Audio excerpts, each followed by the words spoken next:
book that most all writers have. It's the Elements of Style by Strunk and White. If you took literature or English in class, all of your teachers will tell you about it. You got to have it. And this is basically like the basic rules of grammar. Again, we write stories ourselves. We already know what they're about. We already know where they're going to go. Again, we're trying to tell a story for somebody else.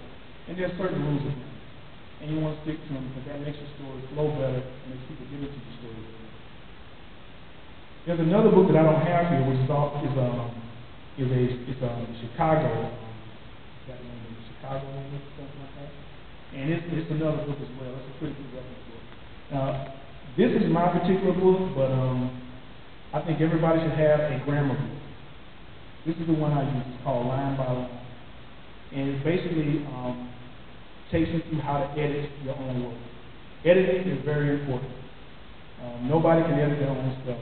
You're always going to miss something. You're going to get into the flow of the story, you're going to miss something. But at least you can learn basically how to, this book kind of teaches you how to edit your own work, how to kind of stand back from it and look at it line by line and make sure you're correcting all the misspelled words and make sure all the sentences are really correct.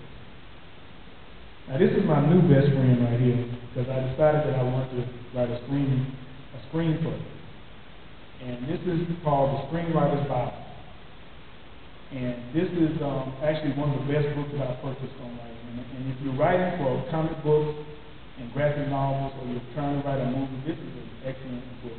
Because not only does it tell you about the basics of screenwriting, what major movie people look for when you put it together.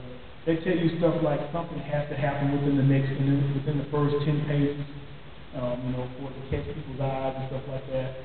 It also has some very good basic writing skills and storytelling skills, and it also has exercises that kind of help you flesh out some of these theories. This is one of, I would really recommend that you purchase this book.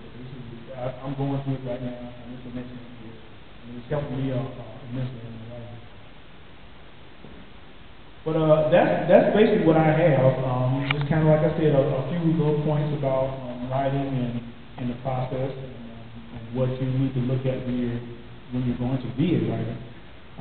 I'll just open up the questions right now if anybody has any questions. I pretty much started out like you. I didn't take the class, but I read a lot of books, and I got caught up with developing the character before actually putting down the story. And when you got out of that whole of getting bogged down with technical and just putting down the story, did you just do a broad swipe of what the story was about?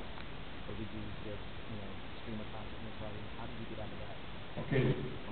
What I started doing, the question was, once I got out of the anchor of trying to develop the character before I told the story, how did I do it? And I just, basically what I just would make myself do is just focus on getting the story done. Most of my stories are basically half as long as they end up being after I get the first draft down. Because the first draft, I'm just telling in general, if I can't figure out what something looks like, I don't worry about it. I just say, he stood by, and I'm going to say, was it a baobab tree or was it an ironwood tree? Okay, right now it's just going to be a tree.